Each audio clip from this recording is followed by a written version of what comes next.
1959 में यह छोटा सा अंतरिक्ष यान पृथ्वी के सीमा को पार कर गया। चांद की जमीन पर गाड़ी चलाकर 28 किलोमीटर दूरी तय करने वाले इसीलिए चांद पर अपोलो अंतरिक्ष यात्रियों का पैरों का निशान आज भी बरकरार है। नमस्कार आप सबको। पृथ्वी पर मानव जाति का उपस्थिति लगभग 3 लाख साल पहले हुआ है और इंसान ने आज से करीब 50 साल पहले चांद पर कदम रखा था। ये 50 साल मानव जाति के लंबे इतिहास में कोई ऐसा समय नहीं है। इससे पहले ज्यादातर लोग पृथ्वी के इस ब्रह्मांडीय साथी को दूर से आश्चर्य से देखते थे। उनमें से कभी किसी ने नहीं सोचा था कि एक दिन वो वहां पहुंच जाएंगे। दूरबीन के आविष्कार के बाद से लोग चांद के बारे में और ज्यादा उत्सुक हो गए।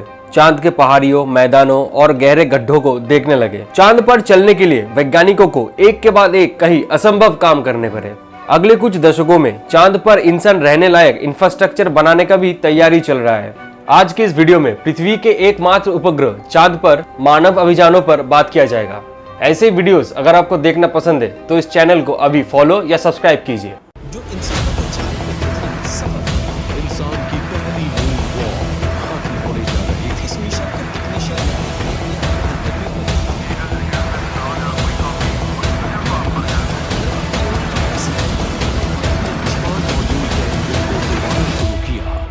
हजारों सालों से रात की आकाश में इंसान की पसंदीदा पृथ्वी का एकमात्र उपग्रह चांद ही रहा है। चांद की जमीन पर हमारी धरती जैसे ही पहाड़, मैदान, गहरे खड्डे हैं। गैलीलियो गैलीली 1610 में दूरबीन से चांद के सरफेस को देखने वाले पहले इंसान है। चांद पृथ्वी से बाहर एक ऐसा जगह है जहां इंसान फिजिकली पहुंच सका है। इंसान का चांद पे जाना कोई ऐसा घटना नहीं है। इस अचीवमेंट का हर एक कदम बेहद चैलेंजिंग था। लेकिन पहला कदम शुरू हुआ था कोल्ड वॉर के समय पे। इसके बाद अमेरिका और सोवियत यूनियन ने चांद के कक्षा में मानव रहित अंतरिक्ष यान भेजा। उस मिशन पर पहला जीत सोवियत यूनियन के लूना 1 के 1959 में यह छोटा सा अंतरिक्ष यान पृथ्वी के सीमा को पार कर गया और चांद से सिर्फ 650 किलोमीटर की दूरी पर पहुंच गया। फिर 1959 में लूना 2 पृथ्वी से चांद पर उतरने वाला पहला कोई चीज था। फिर से उसी साल ही 1959 में लूना 3 मिशन चांद के दूसरे साइड के पहला धुंधला फोटो लेने में कामयाब हुआ। सोवियत यूनियन के लगातार इतने सफलताओं से अमेरिका भी कुछ हासिल करना चाहते थे। 1961 से 1965 के बीच में नासा रेंजर स्पेसक्राफ्ट मिशन का संचालन किया। इस मिशन के तहत 9 अंतरिक्ष यान भेजा गया, जिनमें से पहला 6 पूरी तरीके से असफल रहा। रेंजर 7, 8 और 9 ने पृथ्वी से 65 घंटे की यात्रा को पूरा करने के बाद अपने मिशन को सक्सेसफुली पूरा किया। ये कहना जरूरी है कि इस समय तक कोई भी चंद्रयान चांद पर नियंत्रित लैंडिंग या सॉफ्ट लैंडिंग नहीं कर सकता था। ये सभी अनियंत्रित गति से चांद की सरफेस पर टकरा के गिरते थे। हालांकि रेंजर मिशन की अंतरिक्ष यानों में 6 कैमरे लगाए गए थे। ये क्रैश होने से पहले चांद की बहुत स्पष्ट तस्वीर पृथ्वी पर भेजने में सक्षम थे। ये तस्वीर पृथ्वी से टेलीस्कोप से देखने की तुलना में 1000 गुना अधिक स्पष्ट था। 1966 में सोवियत यूनियन का लूना 9 चांद के सरफेस पर सुरक्षित रूप में उतरने वाले पहले यान था। लूना 9 चांद का पहला पैनोरामा तस्वीर लिया। उसी साल लॉन्च किया गया लूना 10 चांद की सफलतापूर्वक चक्कर लगाने वाले पहले अंतरिक्ष यान थे। इसके बाद नासा भी उनके सर्वाइवर प्रोग्राम यूज करके चांद पर नियंत्रित लैंडिंग किए। अगले 2 सालों में नासा ने 5 लूनर ऑर्बिट मिशन कंप्लीट किए, जिसके मदद से उन्होंने चांद के ऑलमोस्ट 99% तस्वीर खींचे। उस तस्वीरों को देखकर यह तय किया जाता है कि चांद की किस हिस्से पर इंसान के लिए उतरना आसान होगा। अमेरिका के एक्स प्रेसिडेंट के कहने को पूरा करने के लिए नासा ने लोगों को चांद पर भेजने का मिशन शुरू किया। नासा का अपोलो प्रोग्राम इंसान के जाने वाले अंतरिक्ष अभियान के सबसे एक्सपेंसिव और चैलेंजिंग भी थे। 1963 से 1972 के बीच में अपोलो मिशन के तहत किया गया 9 मिशनों ने 24 अंतरिक्ष यात्रियों को चांद पर पहुंचाया। उनमें से 12 लोग चांद पे चलने के लिए भाग्यशाली थे, जो सभी अमेरिकन थे। नील आर्मस्ट्रांग चांद पर उतरने वाले पहले इंसान थे और अंतिम इंसान जीन कार्टर। अपोलो मिशन में सबसे फेमस अपोलो 11 है। 20 जुलाई 1969 को उस मिशन में इंसान पहली बार किसी दूसरे ग्रह पर कदम रखने में कामयाब हुआ। वो अंतरिक्ष यान 2 हिस्सों में था। प्राइमरी यान का नाम था कोलंबिया और जो छोटा सा हिस्सा चांद पर उतारा गया था उसे ईगल कहते थे। नील आर्मस्ट्रांग और एडविन एल्ड्रिन ईगल में बैठकर चांद पर उतरे और माइकल कॉलिंस कोलंबिया के साथ चांद के चारों ओर घूमते रहे। आर्मस्ट्रांग और एल्ड्रिन चांद की जमीन पर 21 घंटे 36 मिनट बिताने के बाद आर्मस्ट्रांग और एल्ड्रिन कोलंबिया के साथ फिर से जुड़ गए। तब तीनों सही सलामत पृथ्वी पर लौटने में सक्षम होते हैं। चांद पर जाना तो मुश्किल है, लेकिन चांद से पृथ्वी पर लौटना और भी मुश्किल है। इसके बाद अगले हर एक मिशन के साथ नासा ने लक्ष्य को पाने में सफल हुए। अपोलो 11 के सफलता के ठीक 4 महीने बाद अपोलो 12 चांद पर सक्सेसफुली उतारा। अपोलो 13 एक बड़े हादसे से बाल बाल बचे। 1970 में अपोलो 13 रॉकेट का ऑक्सीजन टैंक फट गया था। उस यात्रा में अंतरिक्ष यात्रियों ने चांद पर उतरने का प्लान चेंज कर दिया और सुरक्षित पृथ्वी पर लौट आए। 1971 में अपोलो 14 मिशन के कमांडर एलन शेफर्ड ने चांद पर सबसे लंबे दूरी तय करने का रिकॉर्ड बनाया। वो चांद की जमीन पर लगभग 3 किलोमीटर तक चले। उसी साल अपोलो 15 मिशन के यात्रियां चांद पर गए और 3 दिन तक रुके। चांद की जमीन पर गाड़ी चलाकर 28 किलोमीटर दूरी तय करने वाले पहले इंसान थे। ये अपने लौटने के समय पर ये अपने साथ बहुत सारे चांद की मिट्टी और पत्थर ले आए।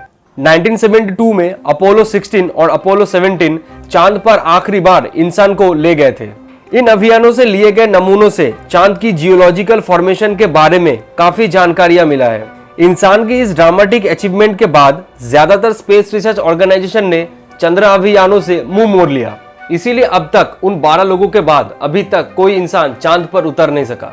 चांद के ऊपर इतना रिसर्च करने के बाद भी पृथ्वी का एकमात्र उपग्रह का पूरा रहस्य अभी तक सामने नहीं आया। 1994 में चांद के पूरे जमीन का 18 लाख तस्वीरें लिए गए। उन तस्वीरों से अनुमान लगाया गया कि चांद पर कुछ जगहों में बर्फ मौजूद हो सकता है। 1999 में नासा के लूनर प्रोस्पेक्टर मिशन में चांद की पोलर रीजन में बर्फ होने का सबूत मिला है। यह बर्फ भविष्य में चांद पर स्थायी रूप में इंसान रहने में मदद करेगा। 2009 में लैक्रोस नामक एक सैटेलाइट ने चांद की अंधेरी हिस्से और चांद की दक्षिणी पोलर रीजन पर पानी का पता लगाया है। नासा पिछले 20 सालों से चांद पर मिशन चलाने में अकेला नहीं है। अब कई और देश, यहाँ तक कि प्राइवेट कंपनियां भी कॉमर्शियल कारणों से चांद पर रिसर्च कर रहे हैं। 2007 में जापान और चाइना ने मिलकर चांद पर अंतरिक्ष यान भेजा। इंडिया भी 2008 में इस यात्रा में शामिल हुआ। 2013 में चाइना चांद पर उतरने वाले तीसरे देश बन गए। 2019 में चाइना का U22 चांद के अंधेरे की तरफ चलने वाले पहले व्यक्ति बन गए। 2019 में भारत के दूसरे मिशन चंद्रयान 2 फेल हो गया। इसके बाद भारत ने चांद पे उतरने का कोशिश और अच्छे से किया और अभी हाल ही में 14 जुलाई 2023 को चंद्रयान 3 लॉन्च किया, जो कि चांद पर 23 अगस्त को सॉफ्ट लैंडिंग सक्सेसफुली हो गया। वाह, यह हमारी भारतीय के लिए कितनी गर्व की बात है ना। 2019 ना सिर्फ भारत के लिए खराब साल था, बल्कि इजराइल भी अपना बेरोशिट अंतरिक्ष यान को चांद पर सक्सेसफुली उतरने में नाकामयाब रहा। इंसानों को दोबारा चांद पर भेजने के लिए NASA, SpaceX, blue origin, Astrobotic जैसे प्राइवेट कंपनियों के साथ काम कर रहे हैं। ब्लू ओरिजिन ने चांद की दक्षिणी पोलर रीजन के पास एक स्थायी बेस बनाने का घोषित किया है, जहां पे लोग लंबे समय तक रह सकते हैं। दूसरी तरफ स्पेसएक्स की प्लानिंग इससे भी आगे की है। वो चांद से मंगल तक जाने की प्लानिंग कर रहा है। ये कंपनियां चांद की चक्कर लगाने जैसे कॉमर्शियल ट्रैवल पैकेज लेके आएंगे। कॉमर्शियल सोच से परे नासा का नया प्रोग्राम आर्टेमिस प्रोग्राम, इस मिशन के तहत वो 2024 तक चांद पर पहला महिला को उतारेंगे। अब नासा लोगों को न सिर्फ घूमने के लिए बल्कि वहां कुछ दिन रहने के लिए भी चांद पर भेजेगा। आर्टेमिस प्रोग्राम अगर कामयाब हुआ तो नासा चांद पर एक अंतरिक्ष यानों का स्टेशन भी बनाएगा। अभी तक सिर्फ 24 लोग ही चांद पर गए हैं, उनमें से सिर्फ 12 लोग ही चांद पर चले हैं। चांद पर कोई भी वायुमंडल नहीं है और इसीलिए चांद पर अपोलो अंतरिक्ष यात्रियों का पैरों का निशान आज भी बरकरार है। चांद का ग्रेविटी फोर्स पृथ्वी के तुलना में बहुत कम है। पृथ्वी पर अपोलो अंतरिक्ष यात्रियों के सूट का वजन था 28 किलो और चांद पे उस सूट का वजन हुआ था सिर्फ 4.5 किलो। ब्रह्मांड में किसी भी ग्रह की तुलना में चांद पृथ्वी से बहुत करीब है और इसीलिए पृथ्वी के मौसम पर इसका असर दिखता है। पृथ्वी के चारों ओर चांद के घूमने से पृथ्वी के नदी और समुद्रों में ज्वार भाटा आते हैं। उम्मीद है इस वीडियो से आप लोगों को बहुत कुछ पता चला। अगर मैंने कोई भी चीज मिस कर दिया तो आप लोग कमेंट बॉक्स में जरूर बताइएगा। वीडियो अच्छा लगा तो लाइक कीजिए और अपने दोस्तों के साथ शेयर कीजिए। ऐसे वीडियोस और देखने के लिए इस चैनल को जरूर फॉलो या सब्सक्राइब कीजिए। मिलते हैं अगले वीडियो में। धन्यवाद आप सबको।